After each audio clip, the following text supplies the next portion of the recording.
30 por 30, no sé quiénes están muy familiarizados con este término, pero hoy vamos a hablar de las oportunidades que hay alrededor del 30 por 30. Sin duda, la crisis de la biodiversidad es tan relevante como la crisis climática y la crisis de la contaminación por plásticos.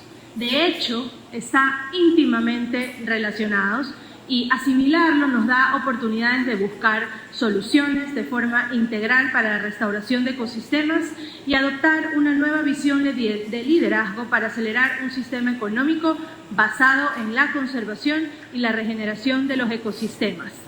Esto, sin duda, requiere un sentido de urgencia y una gran capacidad de articulación.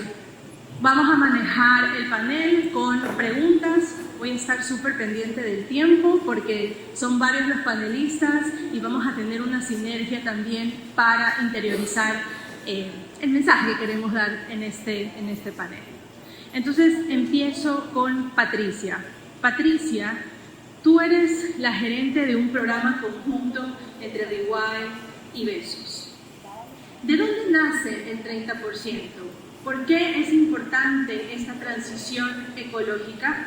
¿Y cuál es el rol y peso que juega la filantropía en este proceso? Gracias, Bianca. Buenos días con todos. Es un placer estar aquí. Voy a ir directo a la respuesta a las preguntas porque me van a tener en el tiempo. ¿Qué es el 30 por 30? ¿De dónde nace el 30 por 30? Es el objetivo de proteger el 30% de los océanos y el 30% de la tierra hasta el año 2030. Este objetivo nació como una coalición de alta ambición. Eran 3 países que empezaron y dijeron, bueno, tenemos que realmente subir la ambición, tenemos que incrementar el área que protegemos. Y ahí empezaron a sumar a otros países y hace poco en la Convención de Diversidad Biológica esta meta quedó plasmada en la Convención. Entonces todos los países que firman y son parte de las Naciones Unidas y de la Convención asumen que o se comprometen a proteger el 30% del territorio del mundo. En algunos países como Panamá, por ejemplo, ya llegaron al 54% de protección del océano. Entonces no todos los países tienen que proteger exactamente el 30%, van a haber unos que protegen más, otros un poco menos, pero es una ambición conjunta del mundo en que se promete a proteger. Esa protección puede ser diferente, en unos casos pueden ser áreas protegidas nacionales, en otros casos pueden ser territorios indígenas. Hay diferentes maneras de proteger el 30% del mundo y en eso estamos trabajando todos juntos. Necesitamos a gobiernos, a ONGs, a pueblos indígenas, a la ciudadanía, a la sociedad civil para que trabajen en conjunto hacia esa meta. En mi caso, y respondiendo a la segunda pregunta, Bianca, ¿cuál es el rol de la filantropía en el 30 por 30? Entonces, yo represento 2 fondos filantrópicos que buscan apoyar a los gobiernos, a las organizaciones indígenas y a la sociedad civil en ese trabajo hacia el 30 por 30. Nos hemos dado cuenta que somos fondos que además tenemos que trabajar con otros fondos. Entonces, una de las primeras cosas que hemos hecho es una coalición de donantes.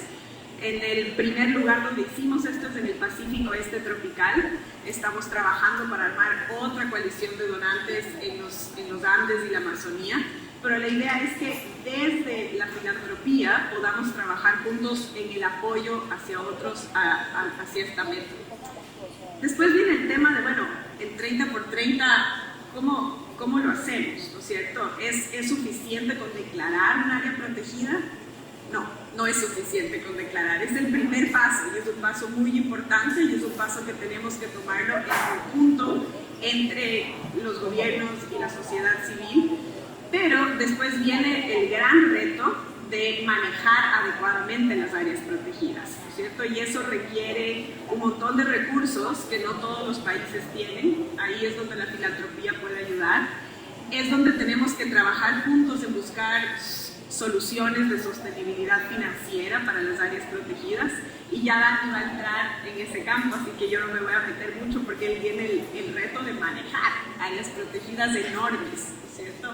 Así que no me voy a meter en eso, pero sí desde la filantropía esa es la preocupación, ¿no es cierto? Y eso es lo que queremos trabajar con, es no solamente declarar áreas protegidas, pero lograr el manejo efectivo en el tiempo.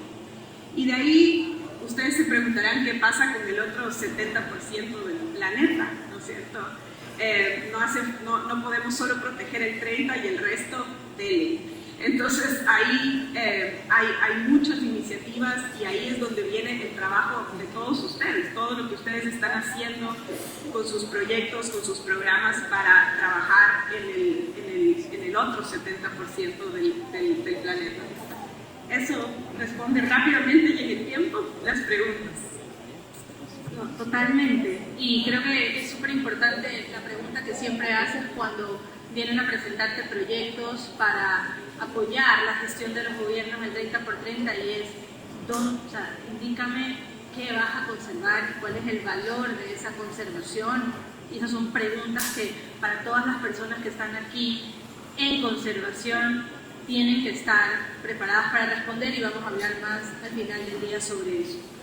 Dani, el mundo entero y sobre todo las personas que están trabajando en conservación miran con mucha alerta que las nuevas áreas bajo conservación, las áreas protegidas, no se conviertan en parques de papel o paper parks, y que sean áreas claves de conservación para el mundo. La Reserva Marina de Galápagos se amplió y la noticia dio la vuelta al mundo. Para quien dirige este espacio, ¿cuáles son las oportunidades y los retos de esta gran cruzada para revertir la pérdida de biodiversidad y ver a la naturaleza como una solución real de desarrollo? Muchas gracias, buen día a todos. Sin duda alguna es un reto. Como institución estamos a punto de cumplir 64 años. Cuando el Parque Nacional de Galápagos se creó con 7.500 kilómetros cuadrados como área de conservación. Posterior, sumamos 140.000 kilómetros cuadrados más de área marina protegida.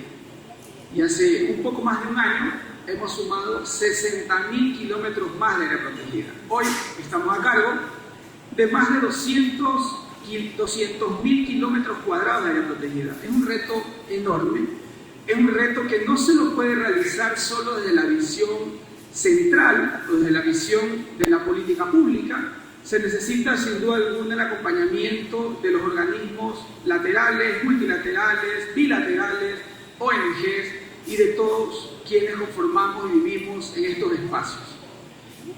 Fue muy inspirador lo que dijo Roberto hace unos minutos.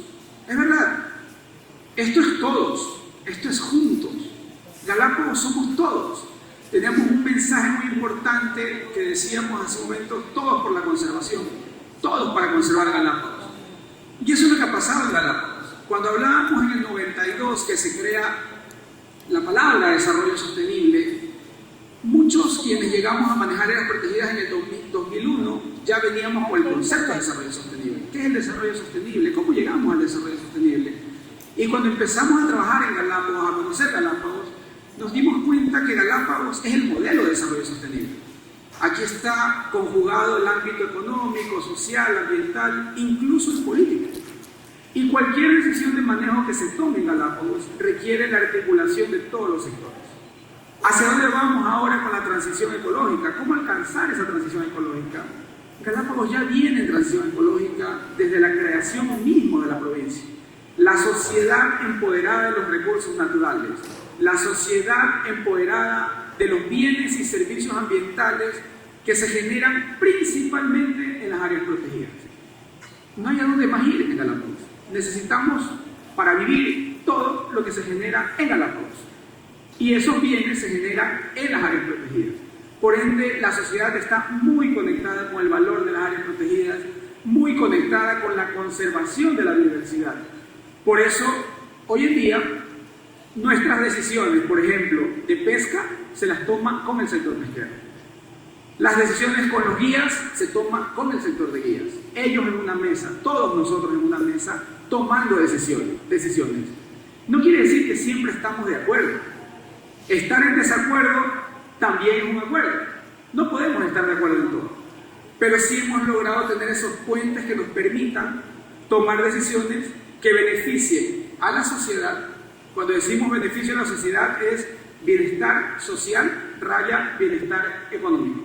Alcanzar al menos las necesidades básicas de satisfacción para las familias, sus hijos y sobre todo las siguientes generaciones que tienen que recibir un Galápagos como lo recibieron mis abuelos, mis padres, como lo recibo yo y como quiero que mis hijos lo tengan. Entonces ese es el esfuerzo que le ponemos a Galápagos para alcanzar esta transición ecológica que no solamente requiere voluntad.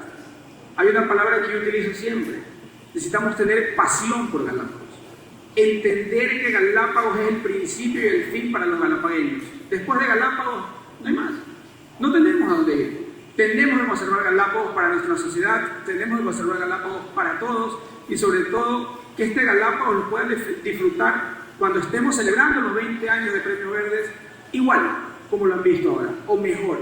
Queremos rescatar un Galápagos que esté disponible para todos ustedes y que siempre sea hermoso y sea un archipiélago bonito donde podamos visitar y disfrutar.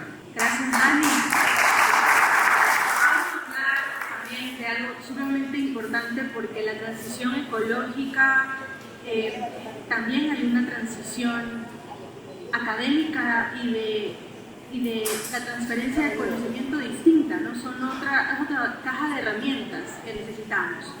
Entonces, la preparación académica con competencias duras, pero sobre todo blandas, como la capacidad de adaptación, ayer lo hablábamos, la resiliencia, la conexión con el entorno, así como interiorizar el riesgo causado por la pérdida de la biodiversidad, la crisis climática, la contaminación, y ver a la diversidad, no solamente la biodiversidad, sino la diversidad como una oportunidad, conlleva a un cambio de mentalidad y un liderazgo distinto.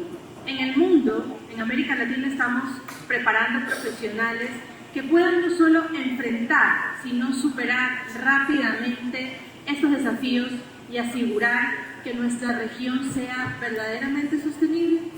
Es interesante porque todo tiene oportunidad de evolucionar, inclusive las instituciones, y la educación es una de ellas. Es decir, la educación superior en Latinoamérica siempre ha sido muy profesionalizante y han faltado las habilidades blandas de las que estamos hablando ahorita. La Universidad de San Francisco, de cierta manera, eso nació con la idea de las artes liberales y que todas las áreas del saber son importantes, que todo está conectado y que tienes que entender de todas las áreas para poder proteger, ¿verdad? Entonces, de alguna manera, la sostenibilidad es ahora ese conector para todas las universidades, para todos los centros de educación superior. Entonces, puedo pensar en muchas universidades que se han acogido a los ODS o que la sostenibilidad sea transversal dentro de lo que ellos están haciendo. Y esto hace que ya no solo pensemos en la parte operativa diaria de la educación, entonces cómo se ven los beneficios y si son sostenibles, pero también en la malla curricular de nuestros estudiantes, qué tanto de esta información les estamos pasando, aunque estén estudiando filosofía, matemáticas, qué importante que es que sepan un poco de todo. Pero después hay una cosa más importante todavía en educación y en el rol de las universidades, que es el tema de investigación y vinculación con las comunidades. Entonces, no es solo sobre educar, pero sobre crear conocimiento nuevo. Y ahí, por ejemplo, quiero hablar de un proyecto que tenemos en la universidad que se llama Chicas con Agallas, que es aquí en Galápagos. Y es para niñas pequeñas, para que ellas aprendan sobre STEM, sobre biodiversidad, sobre lo que está pasando en los mares, y que después cuando crezcan quieran ser científicas y regresen acá a Galápagos y que protejan y creen conocimiento desde aquí, desde el Ecuador. Este programa nos encanta porque después no es solo un momento en el año, tiene varios pasos, pero también más allá de eso, ya no solo estamos esperando que vengan a la universidad para entregarles este conocimiento, sino es que se tiene que empezar desde pequeñitos. Entonces, no es solo qué están haciendo las instituciones de educación superior, es que estamos haciendo desde que los niños son pequeños para realmente querer en dónde vivimos. Y es entonces así como desde la educación superior estamos pensando desde cuando somos pequeños, en la parte operativa, en la parte curricular de nuestros estudiantes, en la investigación y la vinculación con la comunidad. Gracias.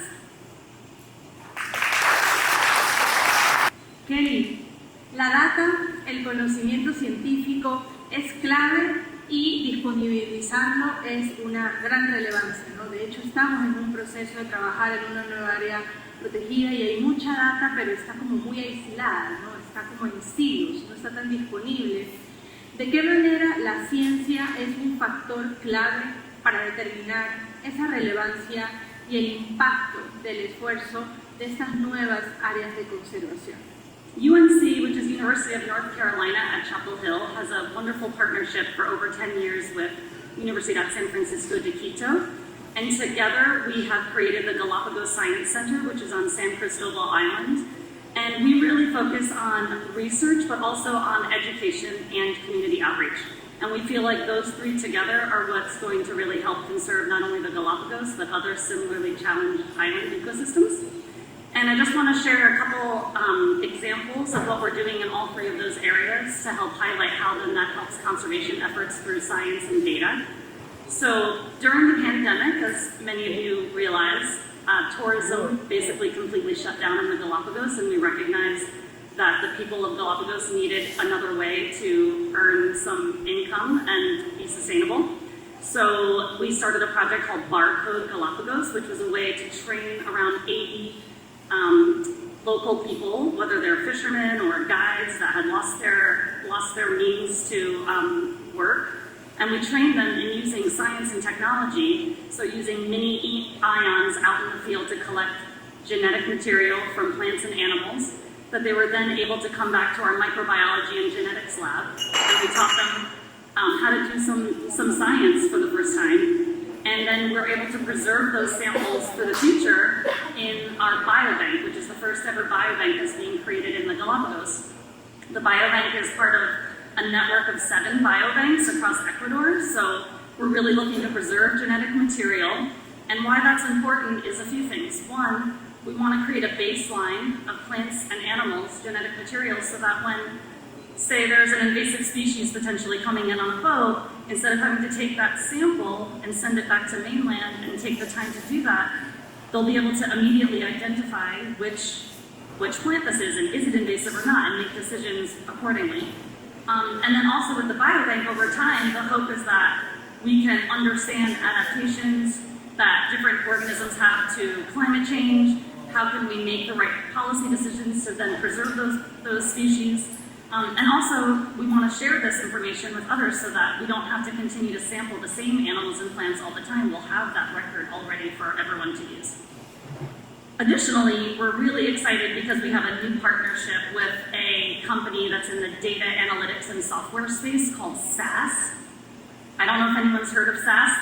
They claim they're the most famous and successful company no one's ever heard of, which I think is true. But they work with about 98% of Fortune 500 companies doing data analytics and software. And they happen to be based on the back door of where I'm located in North Carolina.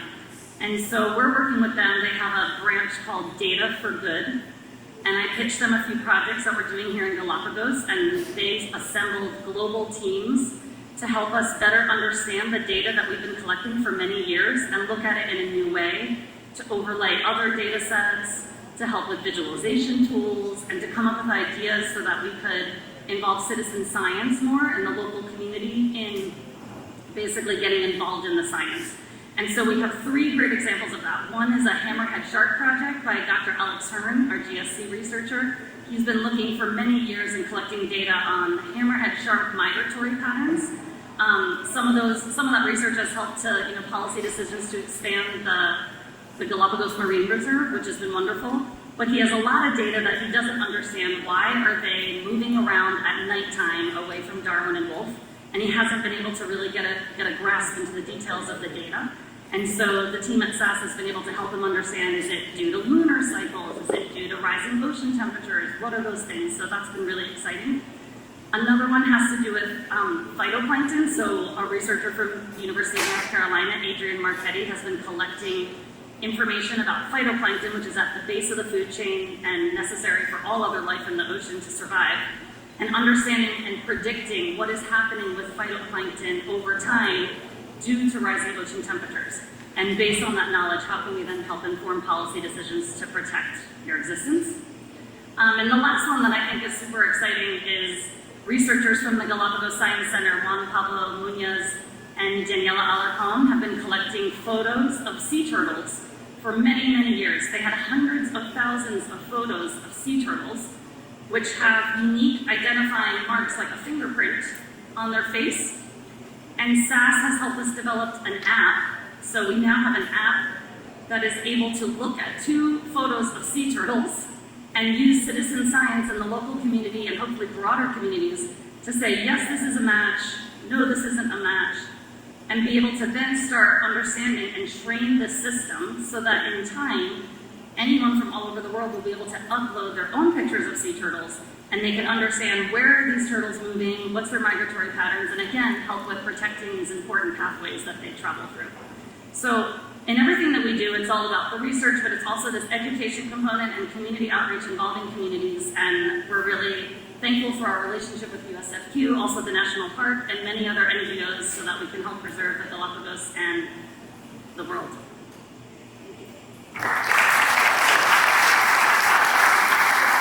Creo que Dani fue bastante inspirador en su respuesta y seguramente optimista. La realidad es que en el día a día también, cada vez que hay un anuncio de una nueva área protegida o que se espera que va a haber un área protegida, la primera reacción es oposición. Para el sector de conservación siempre es una buena noticia, pero para el sector productivo, sobre todo, la primera reacción es no quiero cambios.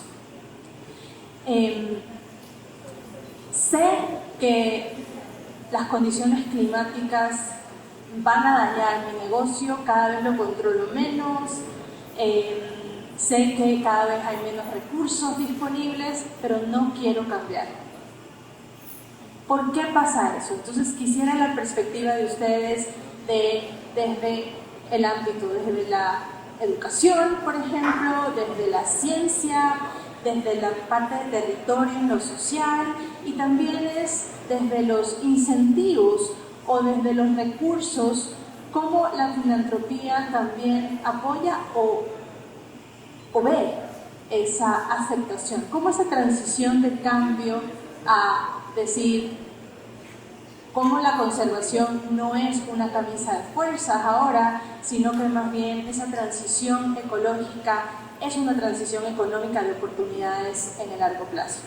Por ahí vamos a ir en la conversación. Tal vez, Dani, empiezo contigo y de ahí podemos...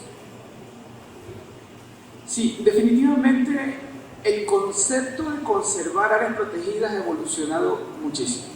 Hace no menos de 20 años hablábamos de preservar recursos naturales. Preservar es un concepto de poner todo debajo de algo, conservarlo, que nadie lo topa, nadie lo mire. Hoy conservamos, hacemos manejo, se permite el uso, se permite acceder a los recursos naturales con planes de manejo, con orden, con una guía. Pero los cambios siempre van a generar esta reacción posiblemente no positiva de todos los sectores. Pero es un proceso. En el 98, cuando se creó la Reserva Marina de Galápagos, todo el mundo estuvo en desacuerdo posiblemente. Hablo sobre todo los usuarios externos a Galápagos. Pero hoy en día son ellos quienes tienen los mayores beneficios de la Reserva Marina. Va a pasar con Hermandad, va a pasar con áreas protegidas en el mundo. Hay un rechazo por creer que la autoridad no les va a permitir hacer nada. pero el concepto ha evolucionado muchísimo. Hoy en día se permite el uso y sobre todo se garantiza que esos servicios estén disponibles para todos con un manejo adecuado. Sí, de acuerdo, ha cambiado mucho el mundo, ¿no? No es crear áreas protegidas que son casi que militarizadas, nadie toca, nadie ve, nadie puede. Realmente el concepto de área protegida ha cambiado muchísimo. Tienes diferentes maneras de manejar un área protegida, desde la autoridad hasta conceptos de comanejo, donde la autoridad le delega el manejo de las áreas a ONGs, grupos de la sociedad civil, indígenas. Hay muchas maneras de manejar un área protegida. De ahí yo quisiera hablar un poco sobre la manera que declaras un área protegida, y creo que eso habla mucho de, generalmente hay un grupo que no quiere el área protegida, que siente que sus intereses van a estar atacados, o de alguna manera sus intereses van a estar en riesgo por el área protegida. Y creo que si es que se logra trabajar con los grupos que usan y que se benefician del área protegida en el proceso de declaratoria, eso cambia mucho la manera que luego se maneja el área protegida.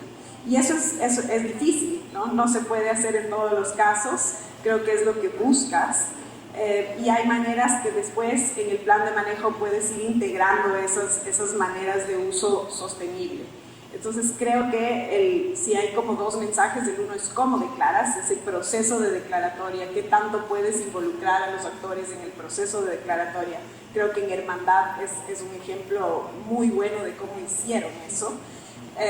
Y hay otros ejemplos en el mundo no tan buenos, ¿no es cierto?, de cómo se logra eso. Y después hay problemas en el manejo que se desprenden de ese proceso. Roberto hablaba que necesitamos trabajar juntos, ¿no es cierto? Y para trabajar juntos tenemos que confiar el uno en el otro. Es muy difícil trabajar sin confianza. Creo que la base de la colaboración es la confianza, y el proceso de declaratoria debería ser un proceso donde construyes confianza con los otros. Y eso te permite un manejo mucho más avanzado del área. Necesitas recursos, muchas veces declaras un área y después no tienes recursos para implementar los compromisos a los que te comprometiste, y rompes esa relación de confianza. Entonces, si tienes una declaratoria adecuada, si tienes recursos para implementar los compromisos adquiridos, creo que empiezas bastante bien en ese camino hacia el 30x30. Todos estamos de acuerdo que aquí hay un par de cosas súper importantes y clave, que es que haya coideación, es decir, que todos los stakeholders, los interesados, estén involucrados en la creación, por lo menos en el proceso de pensar en cómo se va a dar estos espacios, ¿verdad?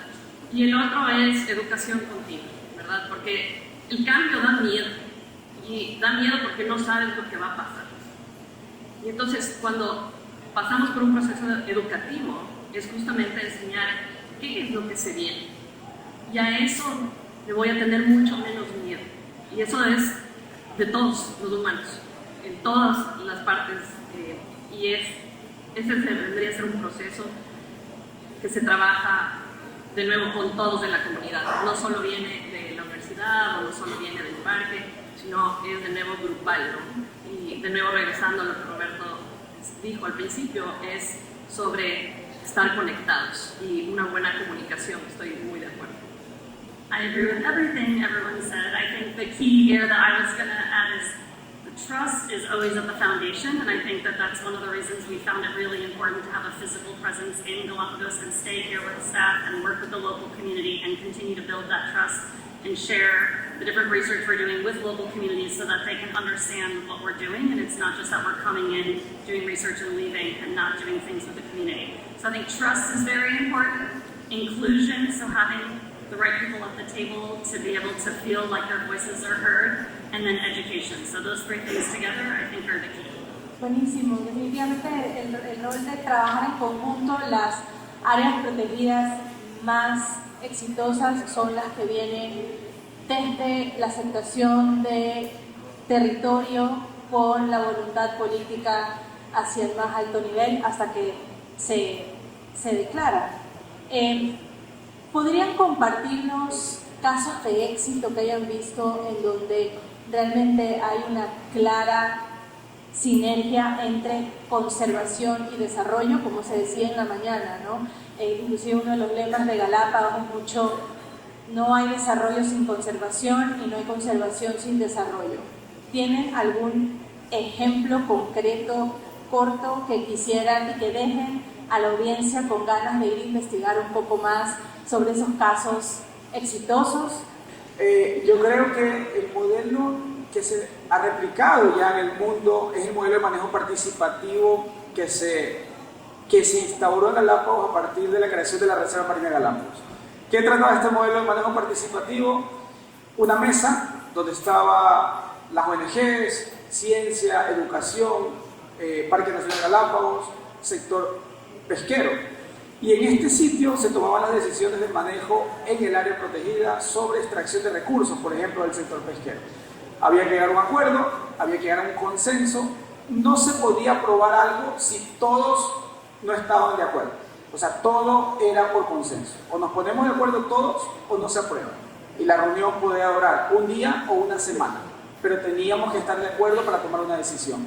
Eso es un modelo de manejo participativo que luego ha sido desarrollado casi en todos los escenarios galápagos.